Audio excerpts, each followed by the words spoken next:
Walter Sutton and Theodore Boveri ने chromosomal theory को दिया, बट उन्होंने एक्सपेरिमेंटल वेरिफिकेशन नहीं दिया था, और एक्सपेरिमेंटल वेरिफिकेशन को देने का जो क्रेडिट जाता है वो जाएगा थॉमस हंट मॉर्गन को। Thomas Hunt Morgan father of experimental genetics कहलाते हैं, और उन्होंने चूज़ किया था ड्रोसोफिला मेलानोगास्टर को फॉर हिज एक्सपेरिमेंटल मॉडल। तो क्यों चूज़ किया था, उसके रीजन क्या थे, वो भी हम लोग लास्ट क्लास में डिस्कस कर चुके हैं। अब हम लोग एग्जैक्टली बात कर लेते हैं कि मॉर्गन एक्सपेरिमेंट क्या है और उस एक्सपेरिमेंट का कंक्लूजन क्या निकला। तो ध्यान से मेरी बात को समझिएगा। मैं यहाँ पे शुरू कर रहा हूँ Morgan experiment.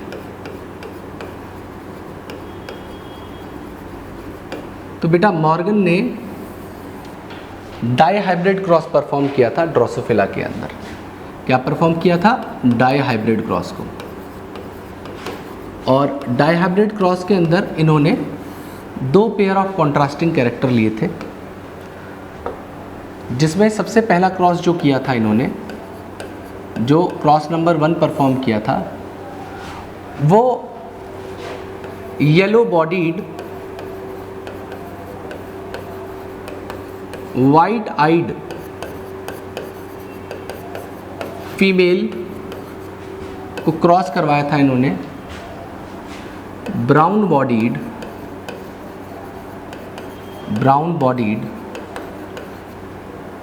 Red eyed male के साथ। और दूसरे क्रॉस में इन्होंने क्या किया था बेटा, जो क्रॉस नंबर 2 था, वहाँ पे इन्होंने कैरेक्टर को लिया था, that was white I miniature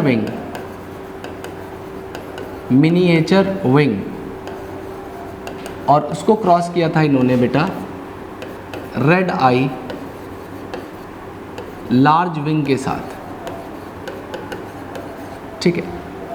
तो जब इन्होंने बेटा क्रॉस परफॉर्म कराए, डाईहाइब्रिड क्रॉस करवाए, तो मॉर्गन एक्सपेक्ट कर रहे थे कि इन्हें जो मेंडल का डाईहाइब्रिड क्रॉस रेशियो था 9:3:3:1, तो उन्हें 9:3:1 मिलेगा, बट ऐसा हुआ नहीं बेटा। ठीक है। जो वो एक्सपेक्ट कर रहे थे वो इन्हें यहाँ पे उनकी एक्सपेक्टेशन से बिल्कुल रिज़ल्ट डेविएट हो गया। और रिज़ल्ट क्या आया तो उसे भी ध्यान से सुनिएगा। यहाँ पे जब इनके बीच में क्रॉस कराया गया और जो F1 प्रोजेनी आई, उस F1 प्रोजेनी को जब सेल्फ कराया गया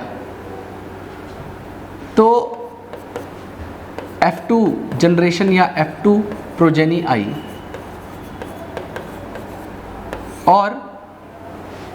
और इसके अंदर इन्होंने देखा कि 98.7% जो प्रोजेनी है उनके अंदर पेरेंटल कैरेक्टर आ रहा है, और बचे हुए केवल 1.3% प्रोजेनी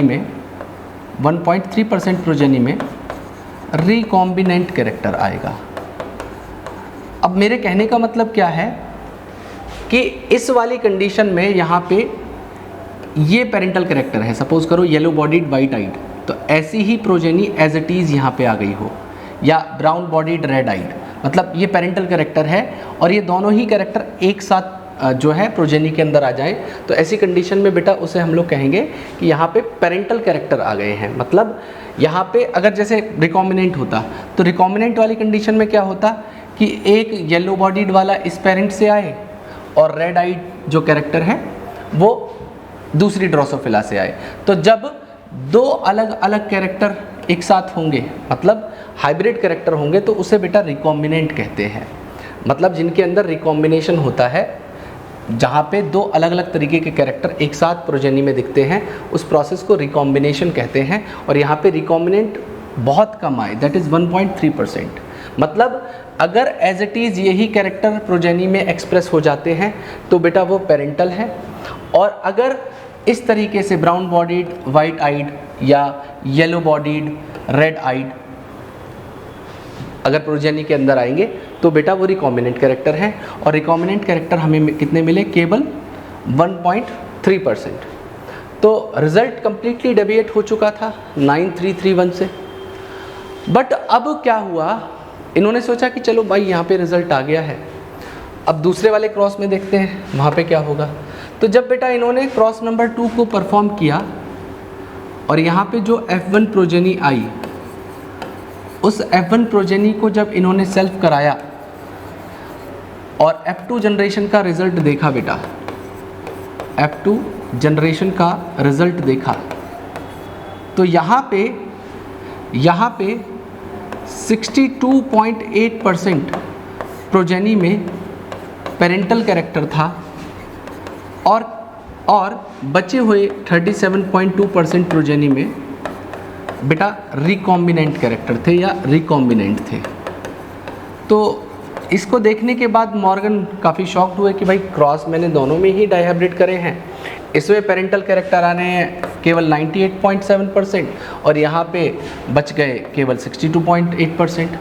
यहाँ पे देखा तो रिकॉम्बिनेशन 1.3% हुआ है, मतलब 1.3% प्रोजेनी रिकॉम्बिनेंट बनी है। यहाँ पे देखा तो सिग्निफिकेंटली ज़्यादा प्रोजेनी रिकॉम्बिनेंट बनी है। तो ऐसा क्यों हो रहा है कि इस वाली कंडीशन में रिकॉम्बिनेंट कम बने या रिकॉम्बिनेशन कम हुआ, और इस वाली कंडीशन में जो रिकॉम्बिनेंट थे वो उसके मुकाबले थोड़े ज़्यादा बने। तो इसका रीजन को आइडेंटिफाई करते करते मॉर्गन ने एक नया टॉपिक बेटा दिया, जिस टॉपिक को हम लोग लिंकेज कहते हैं। हम जिस टॉपिक को लिंकेज कहते हैं, तो लिंकेज क्या होता है बेटा, लिंकेज का मतलब है कि अगर किसी क्रोमोसोम के ऊपर 2 या उससे ज़्यादा जीन को एग्जिस्ट कर जाएं, तो उस प्रोसेस को हम लोग लिंकेज कहते हैं। मैं फिर से रिपीट कर दे रहा हूँ कि को existence of more than 2 genes on a single chromosome is called linkage. तो लिंकेज में मैंने आपको बताया कि कोई भी 2 जीन या 2 से ज़्यादा जीन किसी क्रोमोसोम के ऊपर अगर को एग्जिस्ट कर रही हैं, तो बेटा ऐसी जीन को हम लोग क्या कहेंगे, लिंक्ड जीन कहेंगे, लिंक्ड जीन कहेंगे, और प्रोसेस को हम लोग कहेंगे लिंकेज। अब ये जो लिंक्ड जीन या लिंकेज है बेटा, ये भी 2 कंडीशन में हो सकता है। मतलब या तो ये लिंक्ड जीन टाइटली लिंक्ड होंगी, या तो ये जीन टाइटली लिंक्ड होंगी, या ये लूजली लिंक्ड होंगी बेटा, या ये लूजली लिंक्ड होंगी। टाइटली लिंक्ड जीन का मतलब क्या है कि जो 2 जीन हैं उन दोनों के बीच में डिस्टेंस कम होगा। तो जब 2 जीन के बीच के जो डिस्टेंस है अगर वो कम होता है, अगर 2 जीन के बीच का डिस्टेंस कम होता है तो उसे हम लोग टाइटली लिंक्ड जीन कहते हैं। और जब 2 जीन के बीच में अगर डिस्टेंस ज़्यादा हो जा रहा है, जैसे एक ये रही, तो यहाँ पे डिस्टेंस थोड़ा ज़्यादा है, तो ऐसी कंडीशन में जहाँ पे डिस्टेंस ज़्यादा होता हो उसे बेटा हम लोग लूजली लिंक्ड जीन कहते हैं। तो यहाँ पे जो डेविएट हुआ रिज़ल्ट और दोनों कंडीशन में अलग अलग हमें जो कंडीशंस है रिज़ल्ट में वो देखने के लिए मिल रही हैं, तो उसका मेन कारण था बेटा ये लिंक्ड जीन्स। कैसे लिंक्ड जीन का कैसे इसका रोल था लिंक्ड जीन का या लिंकेज का इस रिज़ल्ट में। तो बेटा एक चीज़ ध्यान से समझिएगा, यहाँ पे जब भी किसी ऑर्गेनिज्म के अंदर रिकॉम्बिनेशन होता है तो रिकॉम्बिनेशन एक पर्टिकुलर स्टेज पे होता है, उस स्टेज को हम लोग कहते हैं मियोसिस 1। मियोसिस 1 में एक स्टेज आती है जिसे हम लोग कहते हैं प्रोफेज़ 1, और प्रोफेज़ 1 के अंदर एक स्पेशल स्टेज है बेटा, प्रोफेज़ काफ़ी कॉम्प्लेक्स होता है, तो इसमें एक स्टेज होती है जिसे हम लोग पैकाइटीन कहते हैं। तो पैकाइटीन स्टेज पे क्या होता है बेटा, एक बहुत इम्पॉर्टेंट इवेंट होता है जिसे हम लोग क्रॉसिंग ओवर के नाम से जानते हैं, जिसे हम क्रॉसिंग ओवर के नाम से जानते हैं। तो क्रॉसिंग ओवर में क्या होगा बेटा, ये दोनों जो क्रोमोसोम हैं ये एक दूसरे को इस तरीके से क्रॉस ओवर कर लेते हैं, और क्रॉस ओवर करने के बाद में एक एंजाइम होता है जिस एंजाइम का नाम है बेटा रिकॉम्बिनेज एंजाइम, जिस एंजाइम का नाम है रिकॉम्बिनेज एंजाइम। ये रिकॉम्बिनेज एंजाइम बेसिकली क्या करेगा बेटा, ये बेसिकली दोनों जो क्रोमोसोम्स हैं उनके सेगमेंट्स को रेंडमली एक्सचेंज करवा देगा। मतलब यहाँ पे दोनों क्रोमोसोम्स हैं, जैसे फॉर एग्जांपल मैं ये एक बड़ा सा क्रोमोसोम बना देता हूँ और ये दूसरा क्रोमोसोम क्रॉसओवर करते दिखा देता हूँ, ये इनका सेंट्रोमेयर बना दिया। तो यहाँ पे आपको क्या देखने के लिए मिलेगा कि जो रिकॉम्बिनेज एंजाइम है वो रैंडम एक्सचेंज करवाता है। जैसे इस वाले सेगमेंट को इधर एक्सचेंज करवा देगा, इस वाले को इधर एक्सचेंज करा देगा, इधर वाले को इधर करा देगा, इधर वाले को इधर एक्सचेंज करा देगा। मतलब क्या किया यहाँ पे बेटा, रैंडम एक्सचेंज करवाया। क्या करवाया? रैंडम एक्सचेंज करवाया। किसका?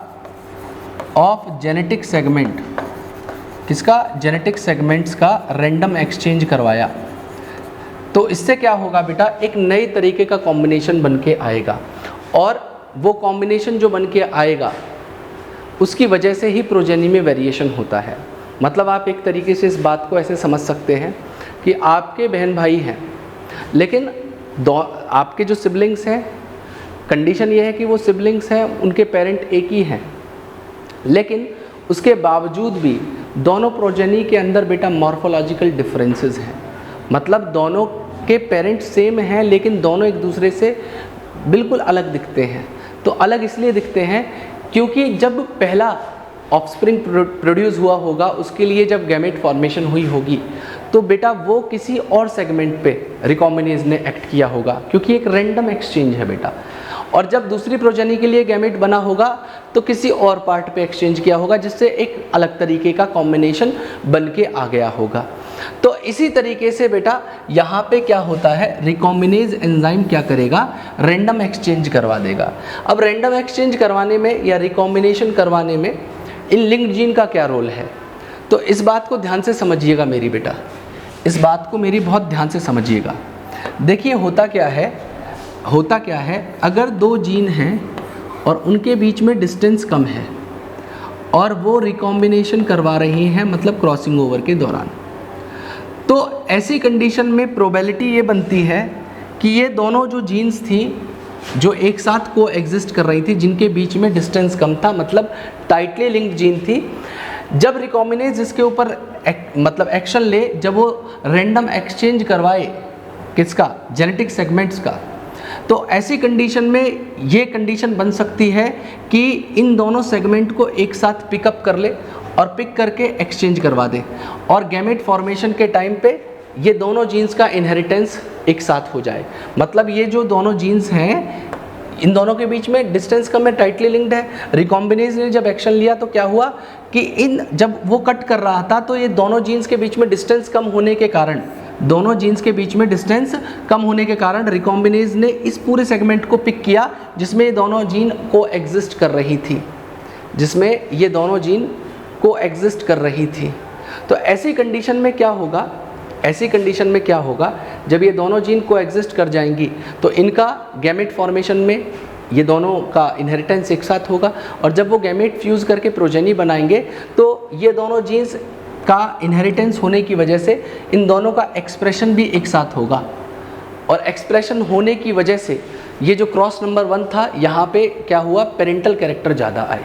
मतलब कहने का ये है कि यहाँ पे जो ये येलो बॉडीड और वाइट आइड जीन थी, ये वेरी टाइटली लिंक्ड जीन थी। मतलब ऐसी वाली कंडीशन में क्या था, यहाँ पे जो येलो बॉडीड और वाइट आइड जो जीन थी वो क्या थी बेटा, वो टाइटली लिंक्ड थी, जिसकी वजह से इन दोनों जीन्स का इनहेरिटेंस एक साथ हुआ, और प्रोजेनी के अंदर पेरेंटल कैरेक्टर ज़्यादा आए। बट ऐसा कंडीशन यहाँ पे नहीं था दूसरी वाली में। यहाँ पे क्या कंडीशन थी बेटा, उसे भी जान लीजिए। देखिए यहाँ वाली कंडीशन को समझिएगा। यहाँ पे क्या हुआ होगा कि जो दो जीन्स थी, इन दोनों के बीच में डिस्टेंस थोड़ा ज़्यादा था, मतलब कि ये लूजली लिंक्ड जीन थी, और जब रिकॉम्बिनेशन हुआ होगा क्रॉसिंग ओवर होने के बाद में, तो हो सकता है कि एक जीन को पिक किया गया हो और दूसरी वाली जीन को पिक ना करा हो रिकॉम्बिनेज ने, दूसरी जीन इस वाले की ले ली हो। तो एग्जाम्पल के तौर पे यहाँ पे मैं बता दे रहा हूँ, जैसे जीन्स को नाम दे दे रहा हूँ। यहाँ पे ये जो ऊपर वाली जीन है ये बेटा वाइट आइड वाली जीन है, ये नीचे वाली जो जीन है इसे मैं कह रहा हूँ मिनिएचर विंग वाली जीन है। यहाँ पे जो जीन है इसे मैं कह दे रहा हूँ ये रेड आइड जीन है, और यहाँ पे जो जीन है इसे मैं कह दे रहा हूँ ये लार्ज विंग वाली जीन है। ठीक है, तो यहाँ पे ऐसा हो सकता है क्योंकि एक रैंडम एक्सचेंज है, ऐसा तो है नहीं डिफाइंड है कि भाई यहीं से रिकॉम्बिनेशन होगा, रिकॉम्बिनेज इसी पर्टिकुलर पार्ट को पिक करेगा। तो ऐसी कंडीशन में ऐसा भी हो सकता है कि जब रिकॉम्बिनेज ने पिक किया हो तो वाइट आइड के साथ साथ लार्ज विंग वाली जीन को एक साथ एक्सचेंज करवा दिया गया हो और उनसे गैमेट बना दिए गए हों, और जब प्रोजेनी के अंदर वो गैमेट में ये दोनों जीन अलग अलग कैरेक्टर, मतलब ये तो पेरेंटल कंडीशन है, नॉन पेरेंटल या रिकॉम्बिनेंट कंडीशन में ऑफस्प्रिंग के अंदर ये दोनों जीन इनहेरिट हो गई हों। मतलब कहने का ये है कि या तो ये और ये वाली जीन को पिक कर लिया गया हो, वाइट आइड और लार्ज विंग को, या ऐसा हो सकता है कि रेड आइड और मिनिएचर विंग को एक साथ पिक कर लिया।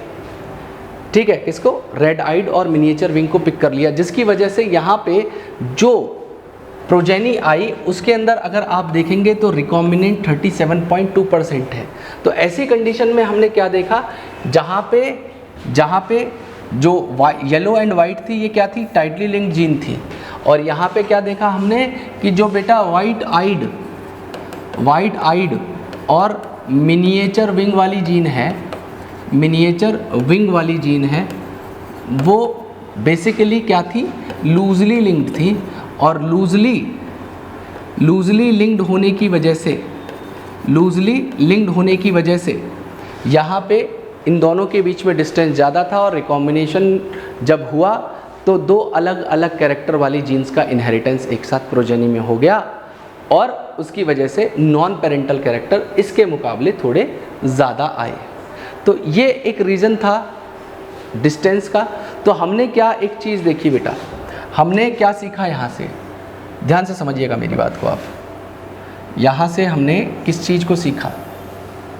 तो हमने ये सीखा यहाँ पे कि बेटा अगर जो डिस्टेंस है जीन के बीच का, डिस्टेंस जो होता है जीन्स के बीच का, वो डायरेक्टली प्रोपोर्शनल होता है। Distance between gene is directly proportional to recombination। मतलब रिकॉम्बिनेशन से जो डिस्टेंस है जीन के बीच का वो डायरेक्टली प्रोपोर्शनल है। मतलब अगर दो जीन के बीच में डिस्टेंस ज़्यादा है तो उस जीन का रिकॉम्बिनेशन भी ज़्यादा होगा, अगर डिस्टेंस कम है तो बेटा रिकॉम्बिनेशन भी कम होगा। ठीक है, तो ये कंडीशन है बेटा रिकॉम्बिनेशन की। ठीक है, तो अब क्या होता है, ये तो कंडीशन लिंकेज वाली मैंने आपको एक्सप्लेन कर दी। अब मैं आपको छोटी छोटी एक तो टॉपिक और बताता हूँ कि क्रॉसिंग ओवर जब होगा तो क्रॉसिंग ओवर होने के बाद में किस तरीके से पेरेंटल या नॉन पेरेंटल कैरेक्टर बनते हैं। तो यहाँ पे मैं आपको पहले ये बता दूँ कि दो तरीके के अरेंजमेंट होते हैं जीन्स के क्रोमोसोम के ऊपर। एक अरेंजमेंट को बेटा हम लोग सिस अरेंजमेंट कहते हैं, एक अरेंजमेंट को हम लोग सिस अरेंजमेंट कहते हैं, और दूसरे वाले को बेटा हम लोग ट्रांस अरेंजमेंट कहते हैं। ठीक है, इन दोनों अरेंजमेंट में क्या डिफरेंस है तो वो भी जानिएगा बेटा। देखिए, सिस अरेंजमेंट का मतलब क्या है कि ये क्रोमोसोम है, ये उसका सेंट्रोमेयर वाला पार्ट हो गया, और ये वाला जो पार्ट है ये उसके दूसरी सिस्टर क्रोमैटिड वाला पार्ट है। तो यहाँ पे ऐसा हो कि दोनों जो डोमिनेंट जीन हैं वो एक पार्ट पे प्रेजेंट हो क्रोमोसोम के, और दोनों रिसेसिव जो जीन हैं वो एक पार्ट पे प्रेजेंट हो। तो ऐसी कंडीशन जहाँ पे डोमिनेंट एक साथ और रिसेसिव एक साथ होते हैं, उस अरेंजमेंट को बेटा हम लोग सिस अरेंजमेंट कहते हैं। और ट्रांस अरेंजमेंट का मतलब क्या है कि जहाँ पे जैसे हमने पहले क्रोमोसोम बनाए, इस तरीके से यहाँ पे भी हम लोग क्रोमोसोम को बनाएंगे, यहाँ पे हम लोग क्रोमोसोम को बनाएंगे। तो ये देखिए, यहाँ पे एक डोमिनेंट एक रिसेसिव, एक रिसेसिव एक डोमिनेंट। अगर ऐसी कंडीशन है तो बेटा उसे हम लोग ट्रांस अरेंजमेंट कहते हैं जीन्स का क्रोमोसोम के ऊपर। ठीक है, अब बेसिकली इन्होंने मतलब जो क्रॉसिंग ओवर है वो कैसे होता है और हम लोग रिकॉम्बिनेशन फ्रीक्वेंसी कैसे निकाल सकते हैं। और अल्फ्रेड स्टुअर्ट वॉन्ट जो मॉर्गन के स्टूडेंट थे, उन्होंने इसको कैसे बताया कि भाई हम लोग लिंकेज को कैसे यूज़ करके हम लोग जेनेटिक मैप तैयार कर सकते हैं और जीन के सीक्वेंस या ऑर्डर को या उनके बीच के डिस्टेंस को भी मेजर कर सकते हैं। तो ध्यान से समझिएगा मेरी बात को बेटा, मेरी बात को बहुत ध्यान से समझिएगा। यहाँ पे क्या होना है, देखिए यहाँ पे मैं आपके सामने क्या कर रहा हूँ, मैं यहाँ पे आपको एक क्रॉसओवर करके दिखा रहा हूँ बेटा। तो यहाँ पे मैंने पहला क्रोमोसोम लिया, ये ठीक है, ये क्रोमोसोम लिया जिसमें दोनों को डोमिनेंट ले लिया बेटा, मैंने दोनों को डोमिनेंट ले लिया। और दूसरी कंडीशन मैंने ली बेटा, यहाँ पे देखिए कलर मैं बदल रहा हूँ बेटा। दोनों कंडीशन में मैंने दोनों क्रोमोसोम को अलग अलग कलर से बनाया ताकि मैं आपको रिकॉम्बिनेंट बना के दिखा सकूँ। तो यहाँ पे अगर आप देखेंगे तो इस तरीके से दो क्रोमोसोम हैं। अब जब ये क्रॉस ओवर करेंगे तो कंडीशन क्या बनेगी बेटा, तो कंडीशन क्या बनेगी, तो देखिए ये क्रॉस ओवर हो रहा है, यहाँ पे ये क्रॉसिंग ओवर कर रहा है और इधर से जो नीचे वाला क्रोमोसोम है वो क्रॉस ओवर कर रहा है, ठीक है। और नीचे वाला जो पार्ट है क्रोमोसोम का वो ये बता दिया बेटा मैंने। अब यहाँ पे मैं जीन्स को लोकेट कर देता हूँ, तो ये ए हो गई, ये बी हो गई, अगेन दिस इज़ ए, यहाँ पे बी हो गई। और रिसेसिव वाले के लिए यहाँ पे ए हो गई, यहाँ पे बी हो गई, यहाँ पे ए हो गई और यहाँ पे बी हो गई। तो जब क्रॉसिंग ओवर हुआ तो बेसिकली किस तरीके से यहाँ पे रिज़ल्ट आए प्रोजेनी के अंदर, तो ध्यान से समझिएगा बेटा। पहली प्रोजेनी तो ऐसी आई, एग्जैक्ट सेम पेरेंटल कैरेक्टर वाली, ए और बी, ठीक है। तो यहाँ पे हमें 25% पेरेंटल कैरेक्टर मिले, ठीक है। दूसरी कंडीशन में हमने क्या देखा कि जब क्रॉस ओवर हुआ तो क्रॉस ओवर होने की वजह से जो दूसरा सेगमेंट था दूसरे नीचे वाले क्रोमोसोम का, वो इसके साथ एक्सचेंज हो गया। तो एक्सचेंज होने की वजह से यहाँ पे जो जीन्स का अरेंजमेंट है वो क्या हो गया, दैट इज़ कैपिटल ए, और जो नीचे वाला क्रोमोसोम था उसका स्मॉल बी यहाँ पे आ गया। तो यहाँ पे हमें मिला क्या, 25% ये रिकॉम्बिनेंट मिल गया, रिकॉम्बिनेंट मिल गया बेटा। अब तीसरी कंडीशन बनाते हैं। तो तीसरी कंडीशन में नीचे वाले क्रोमोसोम ने ऊपर वाले डोमिनेंट वाले क्रोमोसोम के साथ में क्रॉस ओवर किया। तो क्रॉस ओवर करने की वजह से यहाँ पे जो कंडीशन आई तो वो कुछ इस तरीके से आई,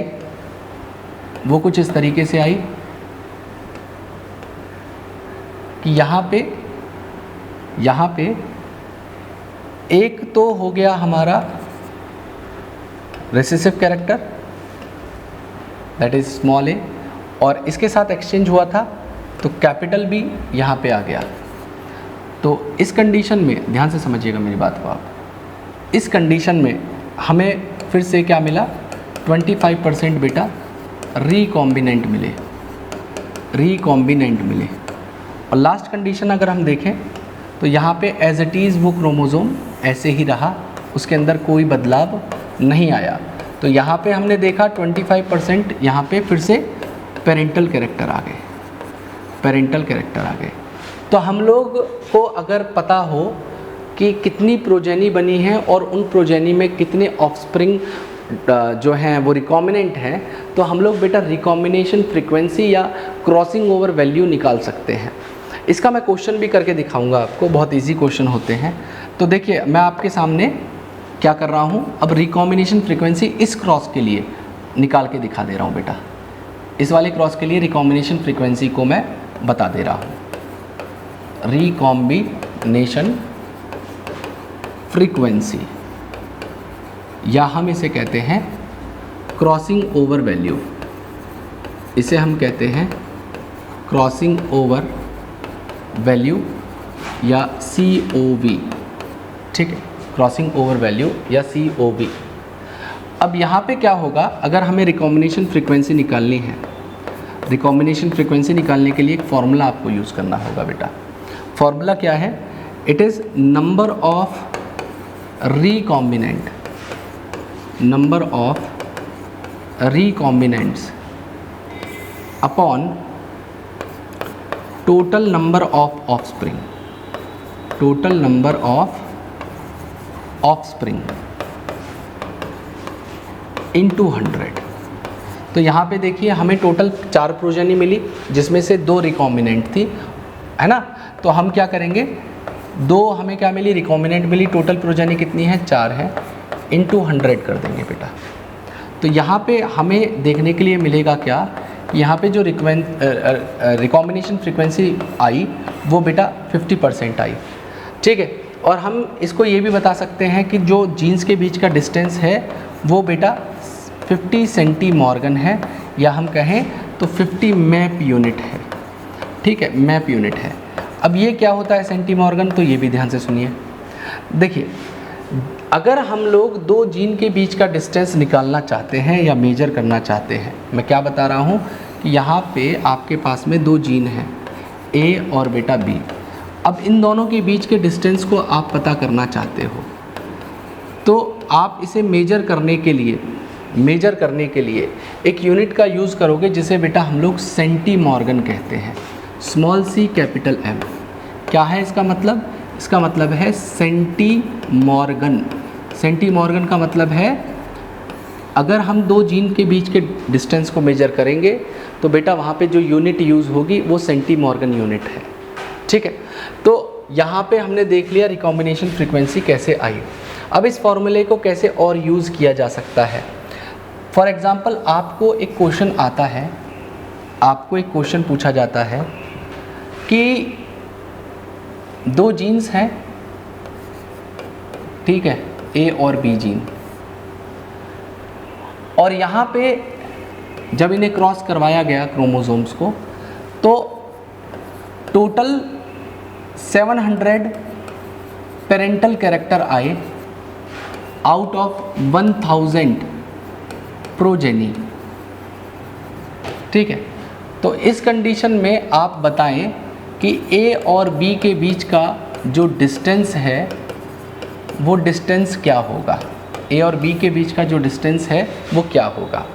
तो आपको मैंने बताया था एक फॉर्मूला, क्या कि अगर आपको डिस्टेंस मेजर करना है तो आप देखें क्या कि कितने नंबर ऑफ रिकॉम्बिनेंट बने, कितने नंबर ऑफ रिकॉम्बिनेंट बने upon total number of offspring, upon total number of offspring, और इसे 100 से मल्टीप्लाई कर दें।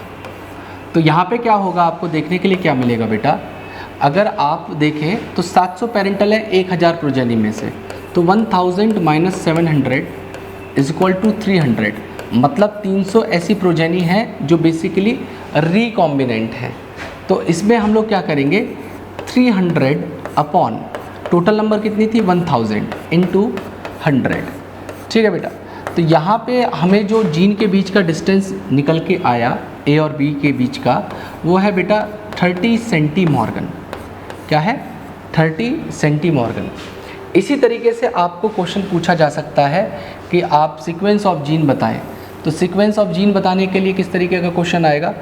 फॉर एग्जांपल आपके सामने कुछ इन्होंने डेटा दे दिया, बताया कि भाई ए और सी जीन है, उसके बीच में जो डिस्टेंस है वो 25 सेंटीमॉर्गन है, वो 25 सेंटीमॉर्गन है, ठीक है। सी और बी जीन के बीच में जो डिस्टेंस है वो 13 सेंटीमॉर्गन है, और जो बी और ए के बीच का डिस्टेंस है वो बेटा 12 सेंटीमॉर्गन है। तो आप यहाँ पे बताएं कि ऑर्डर ऑफ जीन क्या है या सीक्वेंस ऑफ जीन क्या है, ठीक है, ऑर्डर ऑफ जीन क्या है या सीक्वेंस ऑफ जीन क्या है। तो इसे कैसे निकाला जाएगा, तो आपको यहाँ पे क्या करना है, यहाँ पे एक लाइन खींचनी है बेटा, इसमें देखना है कि किस जीन के बीच में सबसे ज़्यादा डिस्टेंस है। तो आप देखेंगे ए और सी के बीच में बेटा सबसे ज़्यादा डिस्टेंस है जो कि 25 सेंटीमॉर्गन है, ठीक है, दैट इज़ 25 सेंटीमॉर्गन। अब देखेंगे दूसरे नंबर पे किसके बीच में डिस्टेंस ज़्यादा है, बी और सी के बीच में है। तो बेटा यहाँ पे बी और सी के बीच में डिस्टेंस आप लिख देंगे कितना, 13 सेंटीमॉर्गन। और ए और बी के बीच में डिस्टेंस जो है वो दिया हुआ है 12 सेंटीमॉर्गन। तो यहाँ पे हमने क्या देखा, जो ऑर्डर ऑफ जीन है वो है A B C. Order of gene क्या है, A B C order of gene है बेटा, ठीक है। इसी तरीके से आपको और भी बहुत तरीके के क्वेश्चन मिल सकते हैं, आप प्रिपेयर रहें उसके लिए। बेसिकली बोर्ड में और नीट में भी इस तरीके के क्वेश्चन पूछे जाते हैं। और अगर रिकॉम्बिनेशन फ्रीक्वेंसी भी निकालने के लिए या डिस्टेंस निकालने के लिए भी अगर पूछा जाए तो आप बेटा उसी फॉर्मूले को याद रखिएगा कि टोटल नंबर ऑफ या number of recombinants upon total number of offspring into 100। तो आपको इजीली दो जीन के बीच का डिस्टेंस पता चल जाएगा या रिकॉम्बिनेशन फ्रीक्वेंसी पता चल जाएगी। और जो मॉर्गन के स्टूडेंट थे जिनका नाम था अल्फ्रेड स्टुअर्ट बॉन्ट, इन्होंने क्या किया था बेटा, इन्होंने इसी इंफॉर्मेशन को यूज़ करके जेनेटिक मैप तैयार किए थे। इन्होंने इसी इंफॉर्मेशन को यूज़ करके जेनेटिक मैप तैयार किए थे। तो ये तो रही बात बेटा किसकी, बेसिकली आपके लिंकेज एंड रिकॉम्बिनेशन की। इसमें एक छोटी सी बात और है, एक्स्ट्रा इन्फॉर्मेशन है कि अगर हमें बेटा क्रॉसिंग ओवर को पढ़ना है या क्रॉसिंग ओवर को स्टडी करना है तो हम क्या करते हैं, हम एक पिंक मोल्ड होती है जो एस्कोमाइसिटीज़ के अंदर आती है, फंजाई के अंदर, और उस पिंक मोल्ड का नाम है बेटा न्यूरोस्पोरा क्रासा। न्यूरोस्पोरा क्रासा, जिसे एक्सटेंसिवली यूज़ किया जाता है जेनेटिक क्रॉसिंग ओवर एक्सपेरिमेंट में, और ये बिलोंग करती है एस्कोमाइसिटीज़ से। ये बिलोंग करती है एस्कोमाइसिटीज़ से बेटा। तो ये तो रही बात बेटा लिंकेज एंड रिकॉम्बिनेशन की।